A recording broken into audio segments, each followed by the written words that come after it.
It's the Unhappy Hour.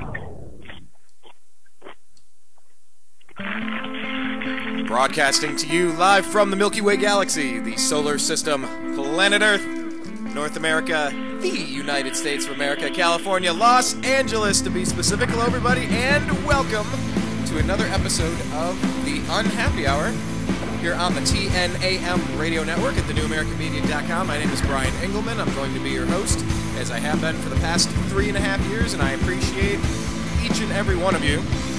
Yes, including you. UFC is MMA. You've called me out. You've officially called me out for slacking over the past few weeks. Yes, putting a wrap on the Cleveland Browns season was important because I really don't want to talk about it much anymore until, with some draft stuff and who we hire as our new assistant head coaches. And, of course, the Ohio State Buckeyes are playing in the first ever college football playoff championship game. That's kind of big. So, yeah, NBA's been a little bit on the back burner, and not to mention LeBron James has been hurt. He's been out for, what is it now, 7 games, 8 games? They're 1-7, something like that. I watched a game last night against the Warriors. They played a little bit of good basketball. Man, they had a lot of dumb turnovers. It really is a young team looking for an identity and a rhythm, and they just don't have it. But J.R. Smith looked pretty good off the bench. Actually, not off the bench, off the trade. Started. Yeah, J.R. Smith did start. Yes, thank you, Zach. I was trying to correct myself. J.R. Smith looks good coming off of our bench to start the game instead of rotting on the New York Knicks roster. And yes, you heard Zak Baris jump in. He is a lifelong Cleveland sports fan and former NBA scout, current NBA consultant. You can check him out on Twitter. He's at Z Baris. And before we get things going, I just want to say, please check out our homepage. It's thenewamericanmedia.com. On the right-hand side, it has TNAM radio link. You click there to listen live when we do our shows, and we'll send out Twitter and Facebook reminders right before we do, because we kind of have a floating freeform here. So if you're on Twitter, we're at American_media_. Follow us. That's on the right-hand side of the page. And so is the Facebook feed. You can do a search for The New American Media and like the page, or just click it off our homepage. And finally, subscribe to youtube.com/The New American Media. I want to do this so I don't forget. I want to roll through a couple of UFC is MMA's comments because he busted me out. He said that I haven't been I've been slacking, I believe is how he phrased it. I've been slacking. So, let's get to a couple of questions, Zach. Jimmy Butler, how amazing has he been this year? He's been great. You know, I've been on Jimmy's bandwagon for the past, over 3 years now. Yes, you have. I'm as big of a Jimmy Butler fan as it gets. So, like I said, the kid's progressing. He's becoming a superstar. I mean, he's at the point where he's a star now. If he doesn't make the All-Star team, I'd be shocked. He's definitely an All-Star. He's playing like a top 10 player in the NBA. And the Bulls-Cleveland rivalry that's developing, as we see Jimmy Butler stepping up and, the Cavs still trying to figure out who they are, how do you see this rivalry developing over the next couple of years? I think you're going to have to see the Cavs start winning games in order for it to be a rivalry, because right now it's not a rivalry. I mean, yeah, the Cavaliers did win in Chicago earlier this season. They did. But the Cavaliers are not playing good basketball right now, and it needs to change. I have a lot more faith. Even though the Cavaliers, if you look at the stat sheet from last night, it looks like they got blown away. For the most part, they were in that game up until towards the end of the third quarter. It looked like Mozgov came in, got a bunch of offensive rebounds. It looks like a completely different team. Wait till you see Shumpert come back for this team, and wait till you see LeBron. They have a lot more depth than they had, and they also will get LeBron back. I think it's the biggest thing, and I think you have a motivated team now. I really do. I think you'll see the Cavaliers take big strides in the next couple of weeks. I'm not saying that as a Clevelander. I'm saying that after watching last night's game. It looked completely different. The energy J.R. Smith had, and I watched him chuck up a couple bad shots. He had some unbelievable shots last night. I mean, he did. Don't forget, let's put this in perspective this season. When J.R. Smith has taken 2 or more dribbles on a three-point shot this season, he's shooting below 10%. When he's shooting 43% when he's 1 dribble or less. So taking the shot. So obviously, he should not be dribbling the ball, but he had some unbelievable shots last night with 2 or more dribbles. I mean, he was controlling the offense last night. He played very well. The one concern for me with the Cavaliers is Kevin Love. Something doesn't look right with Kevin. He looks soft. Nothing says to me this guy's a superstar. And, like I said, I feel wrong about him. Now it's part of me is sitting there saying, you know what? did we make a mistake in giving up Wiggins? Because I'm starting to feel that way. But because Wiggins has really turned it on lately. He really has. He has. I'm watching the stat line, and he's putting up all-star numbers. Maybe not consistently, but he's putting up some really nice stat sheets now. Yes, he's starting to play well. He's looking like, but like I said, he still wasn't a fit for this Cavalier team. He just wasn't. They're in the win now mode. And like I said, it's all going to change. Once LeBron comes back healthy, I think you'll see him finally in his groove again. I really do. Especially with Miami sucking as bad as they are. I don't think he's sitting there having too many regrets. Miami's a bad basketball team without him. It's showing. Well, they can beat us. What does that mean? It doesn't mean anything. It doesn't mean anything. I think, the fact that you got the cancer off the team and Dion Waiters, how much I've hated Dion Waiters since the Cavaliers drafted him on draft night. Yeah, you know what? UFC is MMA. He put a comment about Dion Waiters saying, Dion Waiters and Rodney Stuckey are basically the same player. He has zero interest in either one of them. I don't like either one of them, and I think Dion's a better talent than Rodney Stuckey. I think Dion's a team cancer. I think you will see the Cavaliers, especially when LeBron comes back. I think you're going to see them play much better basketball than you've seen this year. And don't forget, as bad as they play, they're still over 500. Think about that for a quick second. Yeah, I just feel like Kevin Love and LeBron James and Kyrie Irving could have accidentally been above 500. That's the thing. They played horrible basketball. They have. But I think you're going to see it now. They have their center. It'd be nice to have a healthy Varejao, but, he's not one you can ever count on. Every year I've always said fluke injury, fluke injury, fluke injury. It's not a fluke injury anymore. I was wrong. I'll be the first one to admit it. Yeah, it's a little different than Zajunas. Remember, Zajunas Ilgauskas started off with a couple of fluke injuries, and then he went on to be very consistent, very reliable. But the point is, Anderson's healthy. On the other side of 30 now. Exactly. That's the difference. Yeah. And, I'm not going to sit here. I love Anderson as a player, but like I said all year, he was not a 5. The Cavaliers still needed a 5 desperately. And Mozgov is the guy I've been saying since before the season. And I told you after the trade last week, after the first trade last week when they traded for J.R. Smith, and I've been saying this all along, is now that they have the picks, they're going to go out and get Mozgov. It's only a matter of time. And I said I had a feeling it's going to be in the next couple of days, and it was. Well, let's talk. It shouldn't have been a surprise to anyone. Well, let's do this then, because how does the trade exception work? Was that attached to Brendan Hayward? Can we break down exactly who got what in all the teams in the Cavs? I haven't looked exactly into that particular trade exception. That was, I think, from the Bogans one from the summer. I believe that was the trade exception they were talking about. It had nothing to do with Brendan Hayward. It was from Keith Bogans, who they acquired over the summer. And if you really want to know more about it, I would highly suggest the Brian Windhurst article that came about it, how they were able to acquire these picks and how they were able to move them and get 3 guys out of it and exceed the cap. That will explain it the best to you rather than me sitting here for 15 minutes, which I can do. But it's completely unnecessary because I can go through it right now with all the provisions going, okay, it had to do with the Keith Bogans trade exception for $5.2 million, which included the draft pick for the 2 draft picks for Timofey Mozgov. That's exactly what it was. They gave away that Memphis pick, but at the same time, they weren't going to be seeing it for a couple of years. And rookies, when do you ever see rookies blossom on good teams? It's very rare. They have to get minutes on crappy teams. Well, maybe if it's the Spurs, Kawhi Leonard, you've seen it on the Spurs a couple times. Yeah, but it's, like I said, it's a very, very rare situation. Kawhi came in purely – Kawhi didn't have much of an offensive game his first year in the league. He was purely a defensive player, and that's why he was drafted. He had the long arms. His fact was he couldn't shoot. And, that's changed now. But yeah, I get your point. It would be different for Andrew Wiggins to try to blossom when he's not getting the extreme minutes that he's getting in Minnesota. Yes, the team's terrible, but he's learning. You need time to blossom and get to your game. Otherwise, you're not going to necessarily reach that potential. And I think that the Cavaliers made their move. Would love be the guy I would go back and trade for again. I would have still traded Wiggins probably, but I don't know for what I would have traded him for. It's just looking back on if I had to redo the trade, it just wouldn't have been Kevin Love. It probably would have been going to Atlanta and saying, "Listen, give me Paul Millsap and Al Horford," like I wanted all along. And look how well the Hawks are playing. They are playing really well. Danny Ferry said it all summer. I thought the Cavaliers.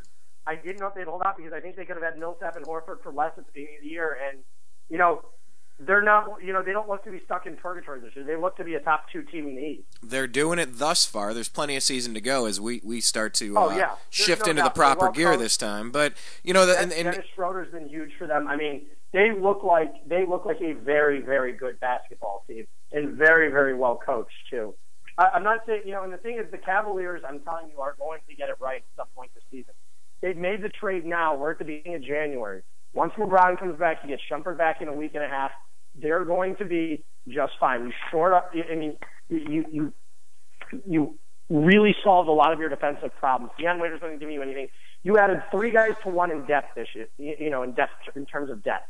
Okay, so you went from a roster that was basically 7 to 8 deep to now basically being 10 guys deep. And that really helps when people are breaking down or in foul trouble or. Yeah, there's still a backup point guard away, I think. And I think they'll wind up acquiring someone mid-season. They will wind up acquiring someone. Like I said, it's not a matter of if. Delly can't get it done? I don't think so. He's too limited offensively, and he should not be touching the ball. I mean, the other night when he missed that game-winning shot against Philly, I'm thinking to myself, what the hell is he touching the ball for? I go, give it to your best player. Give it to Kevin Love. Yeah, Kevin Love was right there. That's the play what was credit for Kevin Love, and he totally neglected him. That's what maybe an NBA head coach with experience might have done. No, it wasn't David Blatt's fault. He was supposed to pass it. He was. It was. I was looking at the play call. I know what the play call was. He was supposed to pass it to Kevin Love in the post. It was supposed to go right to Love, and he kept it for himself and thought he had the open look when it was nowhere close. That was what happened exactly. I can tell you that. Looking over that play, I rewatched it a couple times. The play was to Kevin Love. Well, it was intended. It was all intended for Kevin Love. Well, UFC is MMA, who comments regularly, and you guys should too on our YouTube channel. Sometimes we get to him, sometimes we don't. But he's saying he can't lie. He loves hearing the panic from the Cavs fans now, seeing how bad the team is. He loves it, and he said. If I were him, I wouldn't blame him. I mean, isn't he? What is he, a fan of the Bulls or something? Yeah, I think it's Bulls and Suns. Their connections to a couple teams, but I think Bulls and Suns I always think of. Okay. Yeah, I mean, yeah, of course, but that's what he's saying about the Bulls-Cleveland saga being interesting. But he thinks that we should legitimately be concerned about losing Love after this season. He doesn't look happy being in Cleveland. I still wouldn't be concerned about it at this point. I don't think he's going to have any other. I don't think he's going to be flooded with max offers at the end of the season, to tell you the truth. He's getting banged up a little bit. Is that really who he is? He's just kind of a spot-up three-point shooter that masquerades as a big man? Because he gets a lot of rebounds. I mean, don't forget the old Kevin Love. I mean, he played in a completely different team. I tend to think you're going to see things change now. Basically, I think you're going to see, obviously, the season progresses with LeBron coming back. Like you said, as a Clevelander, you should not be panicking at this point. You really shouldn't. There's no reason nobody to panic should be right concerned that LeBron signed a one-year deal. No. And he's taken more time off now than ever in his career in a row. He's going to, like I said, he's going to be just fine. You need to get it right. You probably need to clear his head mostly. It was, I mean, obviously there was a lot coming back for him. And, it would be for anyone. He'll be just fine. Yeah, it would be a lot for anyone. I'm usually, long-term, when I'm talking, I'm usually not wrong. There are times I'm wrong in the short term, but I'm usually not wrong. And I can tell you that right now, they're going to be just fine. They will be. And the fact that LeBron went down to Miami during treatment after the Dwayne Wade Christmas thing. Mozgov created an interior presence for the Cavs last night. He gives them the center they needed.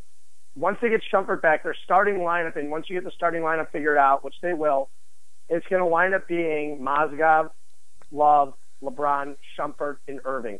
So you've got 3 guys who can really score the basketball, and then you have your 2 defensive. You're bringing your 2 guys for defensive presences, and who can get to the hoop, and that's the biggest thing.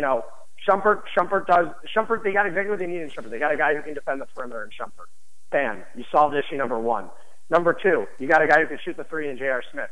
Number 3, your biggest need, tied for your biggest need, you got an interior presence who can protect the rim, prevent guys from going up for open layups and kicking it out to the 3-point line for an open pass. And now you got your perimeter defender. That's why I think they're going to solve a lot of their problems in the next couple of weeks. I think you're going to really see things change. And LeBron is set to come back when he comes into my backyard playing Lakers and Clippers and whatnot. Don't forget this. When Shumpert comes back, Joe Harris is knocked out of the rotation. Which is an improvement. Joe Harris should not be playing. Yeah, he should be with Brendan Hayward. On an NBA team. Let's put it that way. Mm-hmm. Yeah, well, I like Joe Harris, but I don't. Like I said, he's another guy who should not be getting quality minutes on a top tier NBA team. It's not how it works. Well, what are we talking about here? How would you grade the Cavs front office? Because with all the wheeling and trade, I would have given David Griffin an A for what he just pulled off. I mean, don't forget this wasn't this is a crappy team last year. Converting all these pieces and going in there, you're going to have holes whenever you have a big three. We saw it in Miami year one. They had a lot of holes. Year one. They didn't have Shane Battier. They didn't have Ray Allen. They didn't have these guys. They didn't have Chris Anderson. They didn't have Norris Cole. Year one, they had so many holes because when you're sitting there, you're going trading away guys. You got to get under the cap. Then you're signing a bunch of veterans. They say year two, when you come back with the mid-level, when you wind up having draft picks, that's where it comes into play. And the Cavaliers, obviously, everybody knew they were going to have some issues with their depth this year. And obviously Marion hasn't been healthy. Not everyone has been healthy this season. That's another thing to worry about, too. So that Miami team was pretty healthy their first year together for the most part, but you have to look at it. They had no depth. It was LeBron, Bosh, and Wade. That was it. Right. And then when they added all these quality guys right after, you're like, okay, they're going to win it. You knew they were going to win it. There was no stopping them at some point, and for 2 years in a row. And you can see that the Cavaliers are building on that now. You're looking at a team that lacks depth. You had an idiot in Dion Waiters, who wasn't a team player. Suddenly, you've gotten rid of him. I think he's a team cancer. I really do. You know what my thoughts on, again, like I said, I'll say it again. If you can find them in the archives of the draft night, when we went over that when we were doing the pick, when the Cavaliers took Waiters at 4, I told you what my opinion was on him. And I said it was a horrible, horrible move for the Cavaliers. Horrible. A move that could have set us back for years, I believe was. Yes. Mm-hmm. And that could cripple the franchise. And I was right about it. And so I know that you were very high on the Memphis Grizzlies pick because by the time we eventually got it, they could be a crappy team in the protection. They will be a crappy team by the time they get it because they're probably going to lose Marc Gasol after this. They probably will. So we have to factor that into this trade. You're still giving them an A because I know that was like one of our last good assets. Brian, you have to think of it in the terms that you just got your guy, your rim protector, you got your center, you got your interior presence. You've got a guy that can actually rebound the basketball, which we saw last night. And as soon as he got pulled from the game, the Cavaliers started to suck. Yeah. And they put him in too late. I tend to think once they mesh a little bit, I think you're going to see is getting Mozgov very valuable. He's had a great year with the Nuggets. Well, let's talk about Mozgov. What are we getting? Let's go over what kind of player we have because he is a big boy watching that game. The team looks very different having him anchoring it. I'll tell you. You're getting a big Russian. A very big Russian. I saw he was doing the physical. Tall white Russian. Yeah, they had to take up the ceiling. Barkeep, I'll take a tall white Russian, please. Tall white Russian. I can see David Griffin on the phone. Hello, I would like a tall white Russian. I saw he was doing the physical for the Cavaliers, and they had to take out. It was a drop ceiling on the treadmill. Wherever they did this. Wherever they gave him the physical, they had to remove part of the drop ceiling so that he could run because he was too tall for the room. It was pretty incredible to look at. But who are we getting in him? Like what's his offensive game? What's his defensive game? How long has he been in the league? You're getting a guy who can dunk the ball inside. He's not great in the post, but he'll get the job done. Defensively, he's a monster. You saw him block some shots last night, and he's pulling down the boards, and he does it on the offensive end too, which I think is his biggest thing. I think that's exactly what you're getting. You're getting a guy who can rebound the basketball, block shots, and make guys fear running into the lane. Yeah, in the opposing end. If you're a point guard like Steph Curry, what's stopping you from going to the lane against Kevin Love? And Tristan Thompson? There's nothing. Draymond Green's more of a force than Tristan Thompson. I mean, and that's the thing is too, you can't blame this all on David Griffin. You have to blame a lot of it on Chris Grant's bad, poor drafting. The fact that they didn't take Rudy Gobert, a year ago when they could have had him. I mean, it's been mistake after mistake with David Griffin. Don't forget who their two guys were behind Tristan Thompson, who they were planning on taking. It was Klay Thompson and Kawhi Leonard. Those were the two guys next on their board. So, yeah, you made mistake number one there. Okay? Jeez. Also not getting Valanciunas. There were three mistakes, but I understand why they didn't take Jonas. We've went over that many times. I'm not even going to get back into that. But they had legitimate concern for not selecting him. So what is Chris Grant's legacy? He's just a horrible GM, and I'll be shocked if he ever gets another job as a GM. Wow. I mean, I won't be shocked because some team will give it to him. Some team will. Yeah, but it's hard to be. I like when we do that, when we go through and we look at previous drafts and we look a couple years later. I've told you at times when I go, I think the Cavaliers made a mistake. It was when they were so high on Tarasev a year ago, and you're sitting there going to yourself, for like, whatever, I mean, everybody knew the Cavaliers were taking him. There was no secret. Yeah, he's not really contributing this year now, is he? No. No.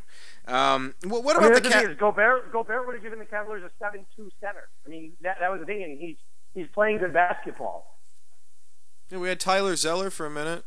Remember Tyler Zeller? Tyler Zeller's having a huge year in Boston, by the way. He's been good this year. He really has. He was always solid. He had some skill, but he didn't develop. He didn't really blossom. He was too young with the Cavs. I mean, the thing is, he's still young in Boston.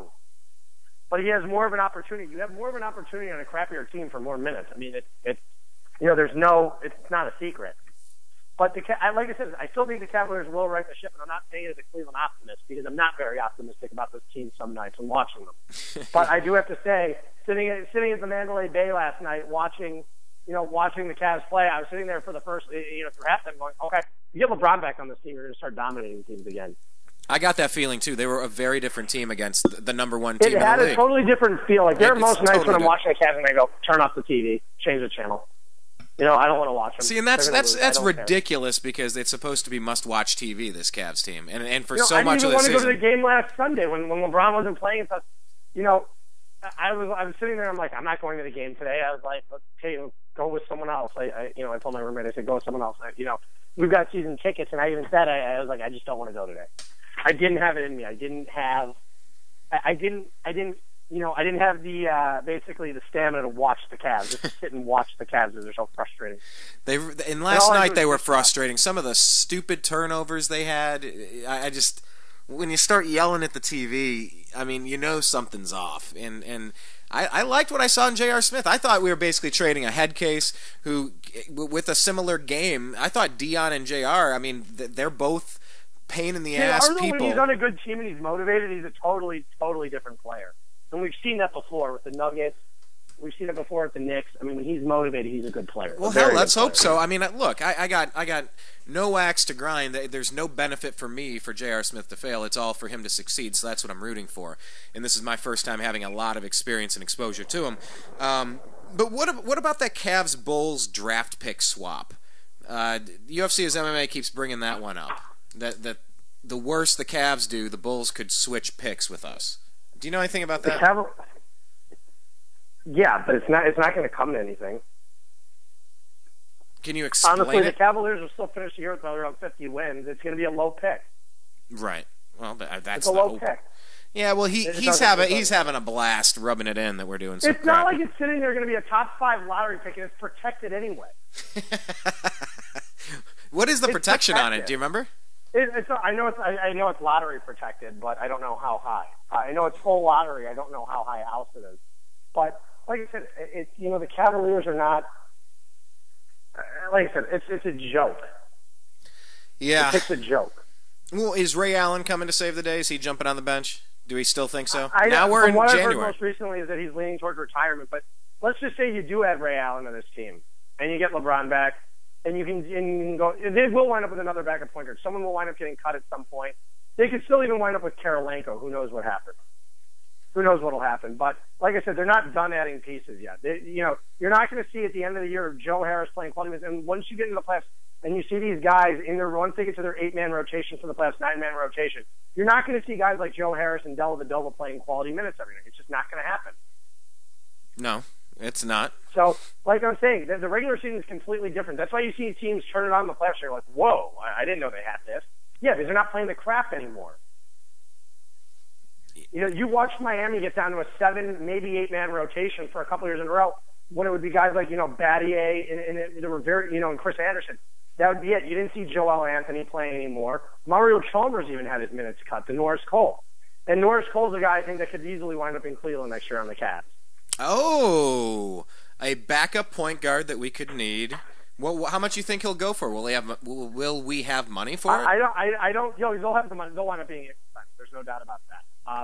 It's just a matter. Wait, what'd you of say? They'll end up doing what? They'll wind up having the money to sign him. I mean, it's not going to be an issue. I just don't know how they're going to maneuver it. But they will wind up being able to sign Norris Cole. And odds are he's very close with LeBron. He's part. And don't forget, they've got that Brendan Haywood trade exception. They're not going to use it this year. They're going to use it next year to acquire an impact player. I don't know who it's going to be, but they'll wind up with someone to make that move. And how do they swing that?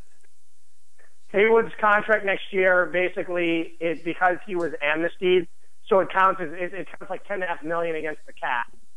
So, looking at it, the Cavaliers, like I said, they're going to be more dangerous in a year from now than they are this year. That's why I'm not panicking. As a Cavs fan, don't sit here and write off this season. You know me and what my affiliation was to the Bulls and how I was a very, let's just put it that way. That's it. That's all I'm going to say about that one. Yeah. I love the Bulls. I still love the Bulls. I still really like the Bulls. And, what they're doing this season is great. They're doing it without Derrick Rose being at 100%. And I don't know if Derrick Rose will ever be at 100%. But the Bulls have their own worries right now. And how do we retain Jimmy Butler at the end of the season? The thing is, when they had the chance to sign him, they lowballed him on the deal, thinking he was worth $10 million a year. Jimmy Butler is easily a max player. If someone's going to offer him a max deal, Chicago probably will wind up keeping Butler. I'd be shocked at this point if they don't. Easily a max player. Was he easily a max player last year when they were negotiating? I wouldn't go that far that he was a max player last year. He was close, and I knew the Bulls were lowballing him. They just weren't, considering what other guys have gotten, Butler was easily due $15, $16 million a year. Considering if Gordon Hayward got a max deal, Jimmy Butler's 10 times better than Gordon Hayward. Yeah. What else? What else can we say about the Bulls to scare UFC as MMA? I like that. I like where this is going. I do like the Bulls. I like the Bulls, but like I know you do. The Reinsdorfs will not exceed the cap. Yeah, that to go over and get Jimmy Butler. That means they're going to trade someone on their current roster, whether it be Joakim Noah or Taj Gibson, in order to retain Butler. Mark my words on that one. They're not going to be the same exact team. But maybe you don't have to keep Gibson. With the way Mirotic is playing, you don't have to keep Gibson next year. But like I'm telling you, they will lose some kind of depth. And right now, the Bulls, they have their nights where they look like the cream of the crop of the Eastern Conference, but they're still getting their stuff together, too. Yeah. I mean, what teams would you say are in their rhythm, at their peak, at their prime, coached up? They all know the system. Everybody's used to playing with each other. What teams are we talking about across the association that have their shit together? Golden State in the West. There's no doubt in my mind. I mean, but with a new coach, it's amazing what Kerr's done. They look good. Come playoff time, I don't know if they're going to be that team that can beat San Antonio in the playoffs. And the thing is, Oklahoma City still isn't in the playoffs. That's the thing about OKC in the West. Right. It's another team you don't want to run into. If you're Golden State, you're the number 1 seed. I do not want to run into a number 8 seed Oklahoma City in the first round. Even if they do beat them, it'll still wear them out. That's the thing. It'll still wear them out. Especially a healthy Durant and a healthy Westbrook, you're not going to win that series in 4 or 5 games. It's going to take you 7 to beat them. And I'll be honest, when LeBron was playing for that team down south, I was rooting for, whether it was the Pacers or the Celtics or whoever the hell was playing Miami, I was really rooting for them to be at least worn out to I rooted against the Heat last year. Like, I really rooted hard against them last year. Not because I hated LeBron. It was because I wanted LeBron to come back to Cleveland. Yeah. And I told you that all along. If Miami lost, he was coming back. Yeah, we've been on that for a very long time. I said root against the Heat as much as you can. LeBron will be coming back to Cleveland. He'll be in a Cavalier uniform if the Heat loses this final. And I said, Zach, is there a percentage higher than 100%? Help me find this way I can root against the Heat even more than I have been. Because I kind of kept that with me for a while. So there you had it. It wasn't that point that I hated LeBron. I mean, I really did it. I said, my hate for LeBron was over after year 1. It was.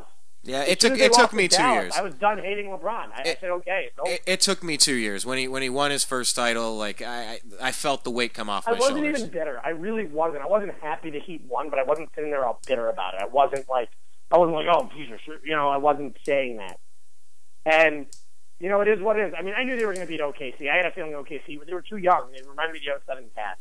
They weren't going to be able to beat them.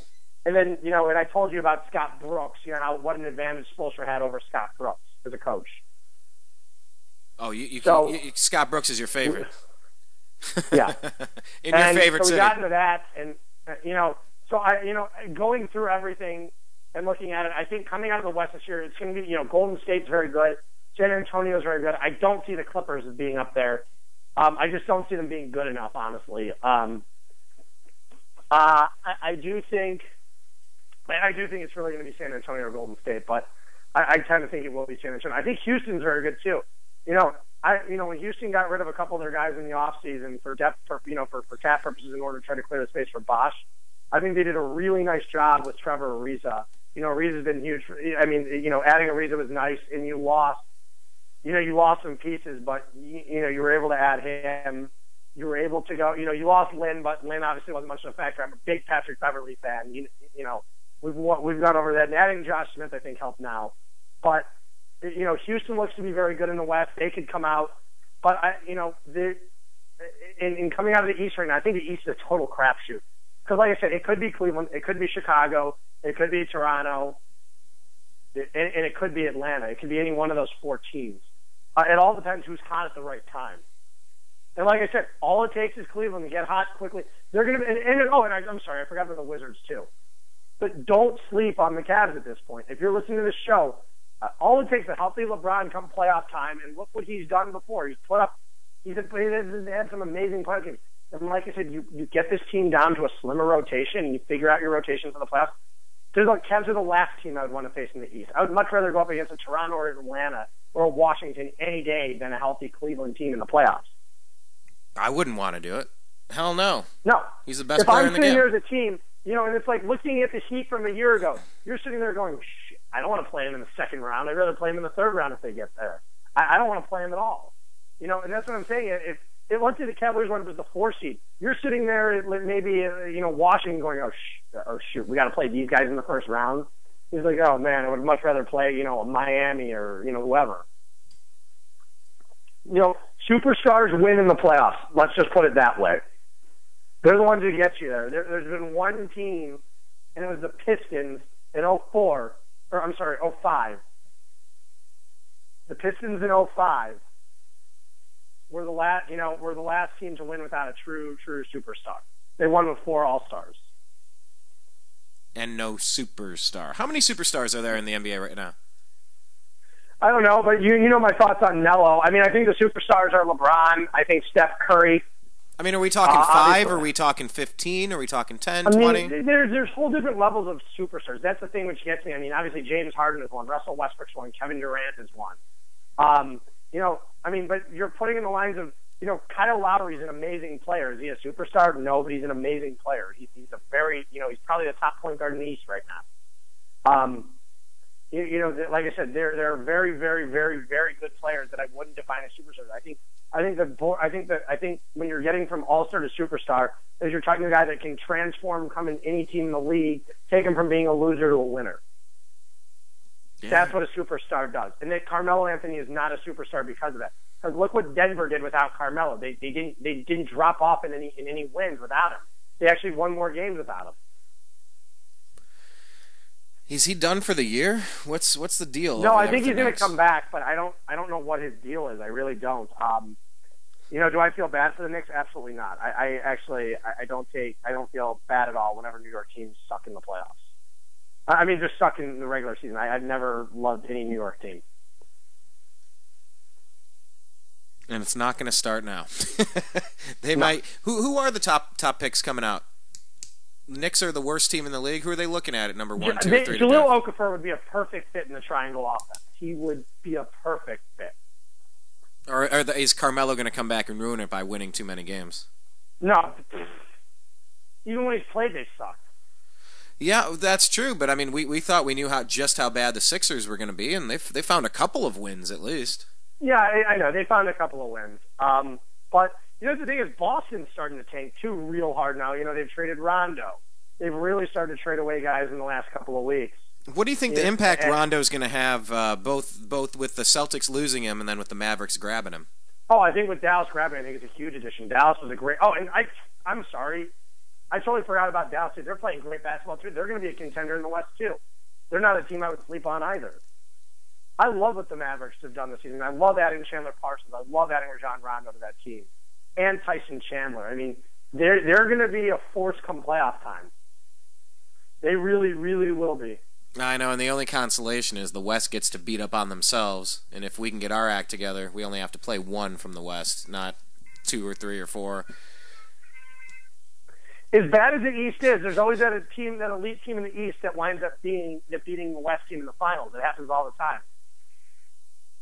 And why do you think that is? Do you think because they're beat up in the West, or just the best of the East is better than the best of the West, but the middle and low, there's way better teams overall in the West? It's just the West is an overall better conference, but it doesn't necessarily mean that the top-tier elite team is in that conference. Let me ask you about this. Let me shift gears here.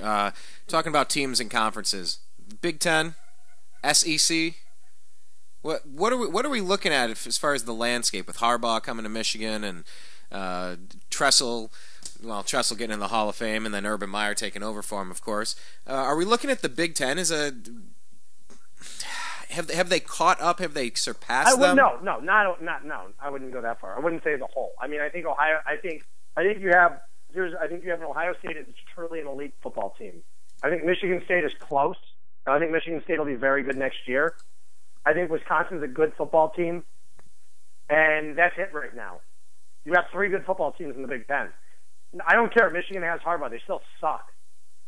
I'm not going to sit there and beat around the bush. Yeah, Michigan will be good with Harbaugh. There's no doubt. It'll take them a little bit of time. They're going to be a good football team, but they're not a good football team right now. I mean, they still don't have a quarterback going the next season. They're not going to win a lot of games. It doesn't matter who the coach is. I don't care if Vince Lombardi's out there coaching. They're not going to win. Oh, no, wait a minute. What if Harbaugh is able to get like Braxton Miller or Cardale Jones or J.T. Barrett? Braxton Miller is not going to transfer to Michigan, if anything. Trust me on that one. If anything goes, go to Oregon. He's going to go to a team that can win a championship next year if he transfers. What was it? Some porn star sent something out trying to recruit Braxton Miller down to Florida State. I don't know if you saw that one. I know he was being recruited down to Florida State. I mean, I think that's the most likely place where he'd end up, for Oregon. And I'm fine with that. I don't want to see him transfer, but if he's going to, that's fine. He's not going to do that. He's an Ohio State graduate. He's not going to go and stick it to Ohio State to go to Michigan. Trust me on that one. What if he loses his job through no fault of his own? The scorned lover. I don't know. Because the Buckeyes are going to have. I don't care how the. Okay, yes, I obviously care how the championship game turns out. The fact that Ohio State wins is very important to me. However, the Buckeyes are going to have 3 very capable quarterbacks. 3 in of the only top one 10 spot. quarterbacks in the country next year on the roster. That's ridiculous. Yeah, and I've heard chattings, rumblings about possibly Cardale Jones going to the pros, which was interesting. I can't see that one happening right away. I can't. Yeah, there's just a little rumblings of it, and he needs some more time. He needs one more year in college football. I mean, he's got such a live arm. He's not ready yet. I mean, you watched him make some throws in that game. If I were a team, I would not draft Cardale Jones in the first round. I will tell you that right now. Oh, no. The conversation was, would you draft him at all? And it was I would. Oh, I think, yeah, for sure. But it wouldn't be in the first round, I can tell you. He makes, as big of an arm as he has, he's a project. He's a project. Yes. He needs a year to start. I mean, he had a couple balls. Luckily Alabama secondary can't catch the football, and they've only had like 3 interceptions all year. Their secondary, lucky for that, because it could have been a disaster in that game. Cardale Jones played very well, but at the same time, Cardale Jones also threw him behind some of his receivers. I mean, he's got a laser arm. He makes some perfect throws. He has an NFL arm. There's no doubt about that. But at the same time, he's not ready yet. Like I said, it's not like I don't know anything about football. I worked for the football team at the University of Arizona for a few years. I worked on the equipment staff there, and I was a team manager. So, like I said, I know exactly what it takes to succeed in football. I was around these guys. I was around NFL players, Antoine Tate and Rob Gronkowski. I was around them all for a few years. I worked with that football team. So, it's not hard to see talent when you see it. And it's clearly there with Cardale Jones, but he's just not ready yet. And it's the same thing with Barrett. And Braxton Miller's not ready. None of the 3 quarterbacks are ready. They all need at least another season. Barrett's only a freshman.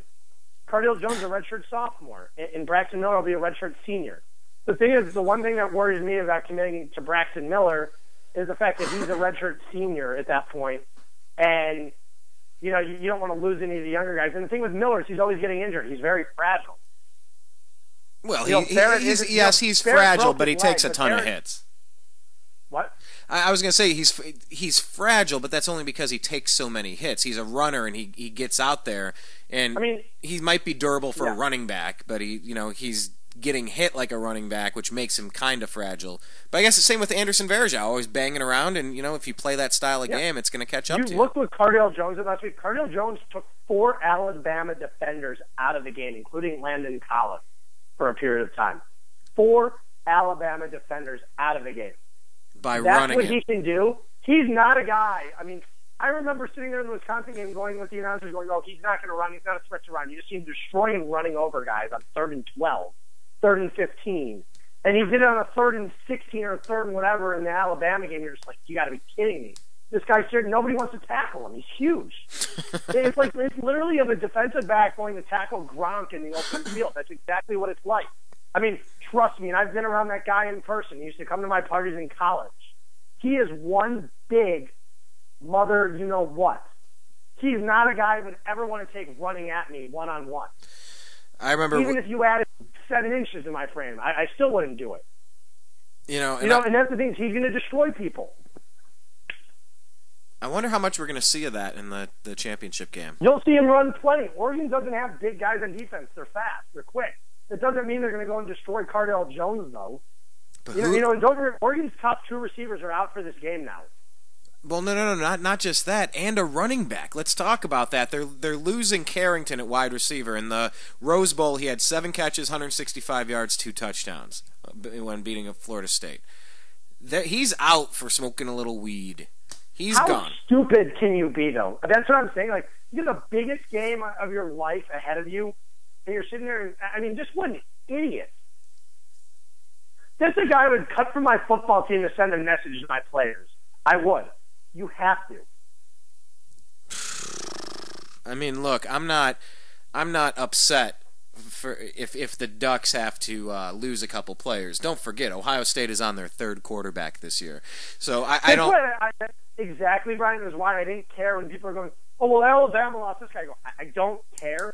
Ohio State's on its 3rd-string quarterback, the most important position in football. Yeah, you said we had 3 quarterbacks better than Blake Sims. They do. Ohio State does have 3 quarterbacks better than Blake Sims. I said that last week. They do. Yep, I remember. Not shy about it. Blake Sims. I have a feeling Alabama would have won that game with any one of the 3 healthy Ohio State quarterbacks playing. Yeah, very possible. That's very possible. And now, I mean, we're only a couple days away, Zach. I mean, are you getting excited? Are you more excited, less excited? I'm getting pumped. It really still hasn't hit me yet. I just landed from Vegas 2 hours ago. So it still hasn't hit me just yet. But, I was excited about it all week. I've been wearing my Buckeye clothes all week. I'm excited. I've got a lot of other travel to think about this coming week, but I'm thrilled. I cannot wait for Monday night. And, of course, you're predicting a Buckeye win, right? I am. I'm not. I don't know a score, but I will tell you that I do think Ohio State will win that football game. It's quite possible it might be a shootout. I have no doubt it will be. It's going to be very similar to the Bama game, but Bama is a much more physical team than Oregon. Oregon's faster. I don't actually know if Oregon is faster than Alabama. I don't even want to say that, but I will say that at the quarterback position Oregon is much better. But I think Alabama is a better defense than Oregon, and we do know this about Oregon is. The other time they've been in the national championship game, except their offense really hasn't done much. They got shut down against Auburn. Ohio State shut them down a few years ago, and they still run the same system. I was at that game, actually, at the Rose Bowl. They run the same system they ran, 4 or 5 years ago against Ohio State in the Rose Bowl. There's no different. It was Chip Kelly at the time. Helfrich runs the same exact system. He's the offensive coordinator for Chip Kelly. Not even Ohio State, Alabama. I was thinking, remember that Ohio State, Michigan, undefeated, #1 versus #2? What was that? Troy Smith back in what was that? 06? Oh, that was 2007. 07, yeah. It was technically 2006. It was 2006, 2007. The 06 season in the yeah. I mean, I don't know. Occasionally you see offensive powerhouses come out and throw low-scoring games out of nowhere. You'll see weird things any given Saturday or Sunday, I suppose. But yeah, I'm expecting a shootout. I'm expecting it to be great, and I'm expecting the Buckeyes to win. It's just it seems as though everything has been. Don't forget about Costa Karageorge, the Ohio State player that was found dead from an apparent suicide and losing 3 quarterbacks. This team has been through, the Ohio State Buckeyes have been through such adversity this year, and they have risen to the occasion. Yeah, exactly. It is such a great story. Lost Braxton Miller right before the season started, a couple of weeks before the season, sitting there thinking, well, you barely beat Navy, you lose to Virginia Tech by 2 touchdowns at home. That was weird. At home. You're sitting there going, okay, I said to myself, that night, I was pissed, and I had a bunch of friends over, and they go, well, it's pissed, and I go, well, the Buckeye season's over. And, if you would have told me that in September, and they go, someone says in January they're going to be sitting here, they're going to beat Alabama, and then, in the semifinal in the Sugar Bowl, the number 1 team in the country, they're going to go out there and, and play in the national title game, I would have been like, I will bet you $50,000 that won't happen. Always be careful making wagers, folks. Let it be known. Occasionally these things happen. And, it's Marcus Mariota's year. He's the Heisman winner. I mean, he's had a great time over there with the Ducks, but if you look what's trending right now, the Ohio State Buckeyes, they can have unlimited practices because of how their school schedule works out, which is a big preparedness advantage for the team. Obviously, it's a huge advantage because the NCAA limits you to 20 hours a week. Urban's going overtime right now, and for a young quarterback like Cardale Jones, he needs that time. We've won 2 amazing games, one of them 59-0 in a Big Ten championship. Don't get me wrong, but I think this extra time really helps Cardale Jones get even better. And the biggest thing, and I do agree with it. I think the biggest thing for Ohio State is they need to come out there and play mistake-free football. If you play mistake-free football, I think you'll beat them. Yeah, and I think the only thing that would happen if Oregon had more time is more of their players would be suspended based on current trends. They're missing a running back. They have an injured wide receiver, but the running back in this Carrington, they're both out. They're both out. They're ineligible. One is a drug test, waiting to see the other one, and either way, man, I'm really excited for it. I'm like you, excited to see LeBron James come back from injury, and I don't know, NFL. Any thoughts on the It's a NFL? good Patriots-Ravens game right now. I'll tell you that. What about the game? You're digging the game? I said it's a great game right now. It really is. Yeah, it's 3 minutes left, 28-28. I mean, 3 minutes left in the third. Yes, in the third. Thank you. That is what I meant.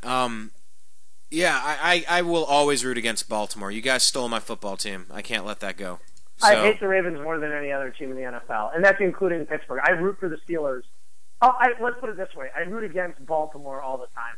I have trouble rooting for Pittsburgh, but I will root for Pittsburgh when they're playing Baltimore. That's how much I hate the Ravens. That's what I did last week. Absolutely. The Rooneys were the owners of the Steelers, the Rooney family, were the only ones that stood up and said... And Ralph Wilson in Buffalo. That's another reason why I didn't want to see Buffalo move to another city, too. I felt bad. I know what we went through, and I didn't want to see it. Like I said, I could give a flying F if the St. Louis Rams moved to L.A., because St. Louis took them from L.A. And L.A. took them from Cleveland, so... Well, whatever. The reason the Rams moved is they weren't getting any support anymore in Cleveland. The Browns had dominated.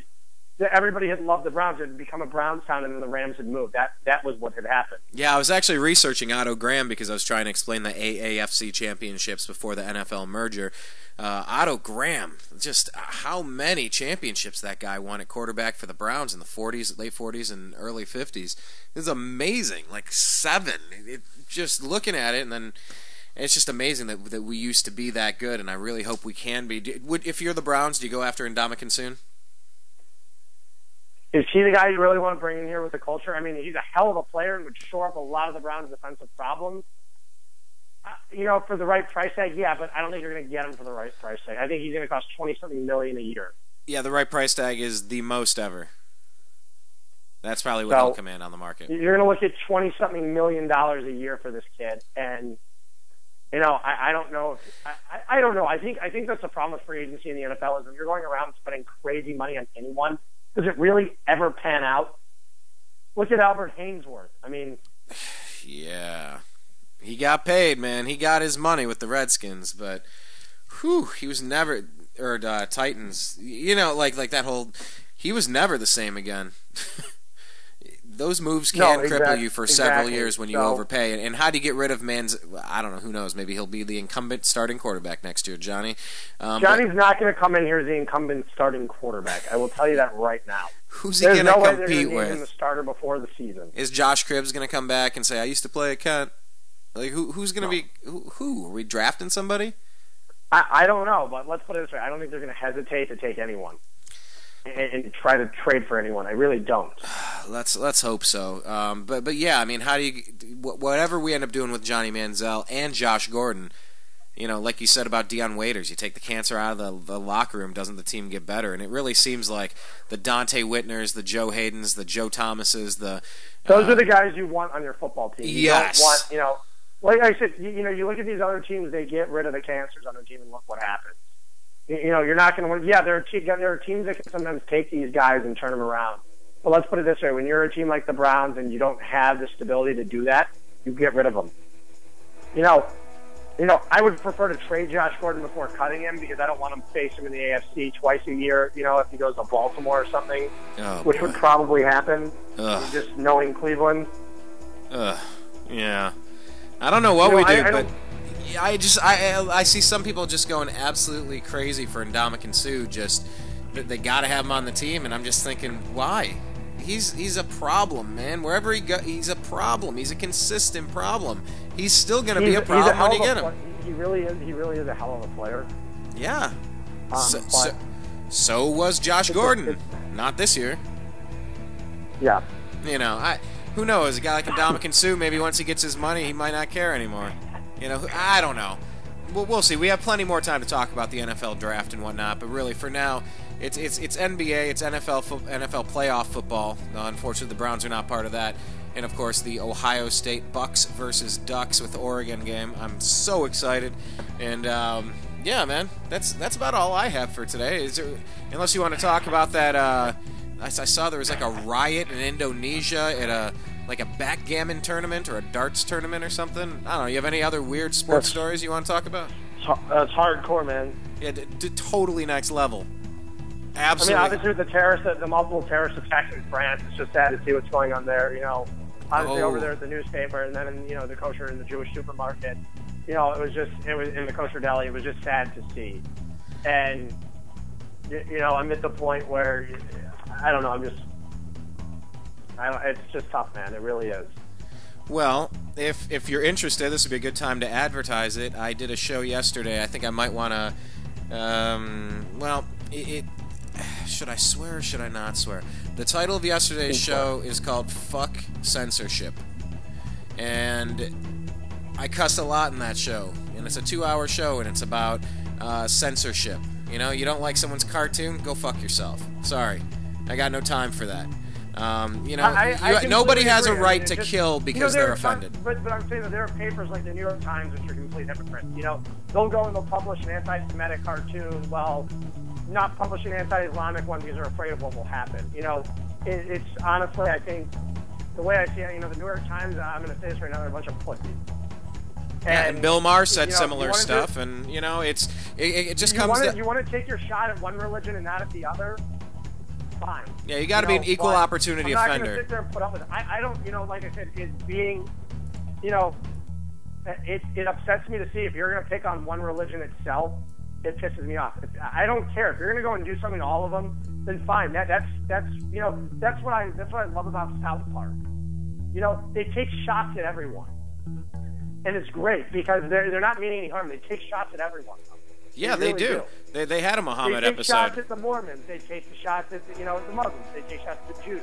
You know, Jesus Christ is a character on the show.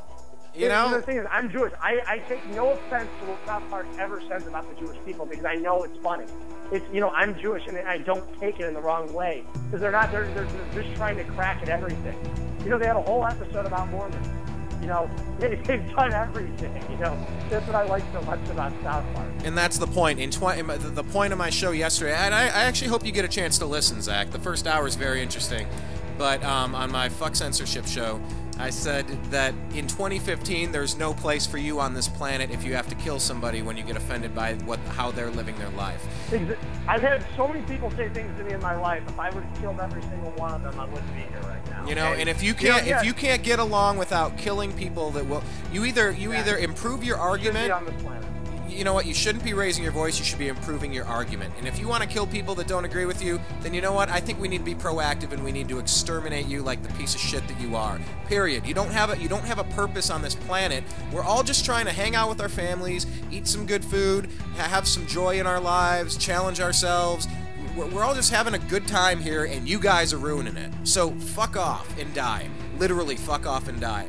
That was the point of my show yesterday, and I'm only articulating these words because you know me, Zach. I don't casually drop F-bombs, but in my private life, you know what? I talk a little differently when I'm not presenting myself professionally. But professionally speaking, if you can't say fuck you to people that want to kill because they're offended because they won't worship their version of God, you know what? If you can't handle that word, you can't handle what's really happening, which is beheadings, deaths, fire bombs, rocket-propelled grenades.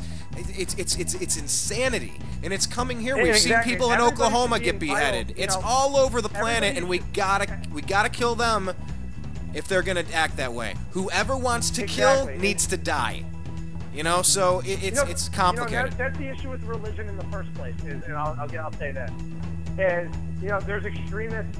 It seems like there are extremists all over. Obviously, with Islam, there seems to be more extremism than anywhere else. But the thing is, religion's there, supposed to, believe in a faith, believe in your own culture. You shouldn't hate someone because they believe in something else. That's not what religion was meant to do. And it's not what it should be. I don't have a problem what faith you are. It doesn't bother me. I don't care what religion anyone is. I have friends from all faiths. And it doesn't bother me. It's the extremists that take it out of hand. It's like with ISIS going, everybody has to be Muslim. We're going to kill you unless you convert. And you're sitting there just saying, why? Like, what does it matter what Joe Schmo believes in? I don't care. I live my own life. You shouldn't worry about other people. You should worry about yourself. And that's what bothers me so much about this. Well, Zach, we put out on our Twitter feed at American_media_. You can also see it on Facebook by searching The New American Media with spaces between and liking it. And we were talking about it on our YouTube channel, youtube.com/The New American Media. Please subscribe. But the cartoon we sent out, it has two people leaning toward each other. One on the left is a radical Muslim, and he's holding an AK-47. He has his face is covered. It's just his angry eyes. And above him it says, "If you don't accept Islam, it will cost you your life." And then on the right, it just shows the radical Christian leaning in. He says, "I must tell you about Jesus, even if it costs me my life." And it's like this really sums it up. I don't care what anybody worships. I don't care what you're into as long as it doesn't negatively impact me and my family. Do your thing, man. I hope all paths lead to Rome, and I can meet you on the other side when we get this more figured out and can live a better life in eternity, and our souls can live in harmony. That'll be fantastic. But while you're here, if you're saying I need to do your shit or you're gonna kill me, fuck off. You need to die ASAP. And I think it's time that we all just drop the bullshit and start calling it for what it is. But really, Zach, I hope you can get a chance to check out that episode. I'd really like to get your thoughts on it. I will definitely get a chance to check it out in the next couple of days. I'm going to download it before I hit the plane on Friday.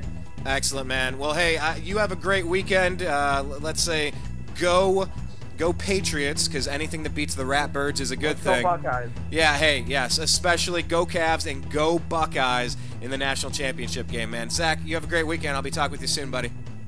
Thanks. You too, Brian. Take care. All right, there he goes, everybody. Zak Baris. Make sure you're following him on Twitter. He's at Z Baris. That's Z B-A-R-I-S. So yes, like I said, I want you to go to our page, thenewamericanmedia.com, and check it out. That's where the TNAM radio button is. You can listen to our shows live. Our Twitter feed, once again, is at American_media_. We also have our Facebook feed on our homepage. Click it, like it, share it, comment it. Really participate in the conversation like UFC is MMA does. We always appreciate that. And subscribe, youtube.com/The New American Media. My name's Brian Engelman, signing out for everybody here at the TNAM Radio Network. And yes, I think we're going to have some new shows coming on the network this season. I appreciate you. I love you all. And peace. Yes, that's right. It's called peace. All religions can practice peace.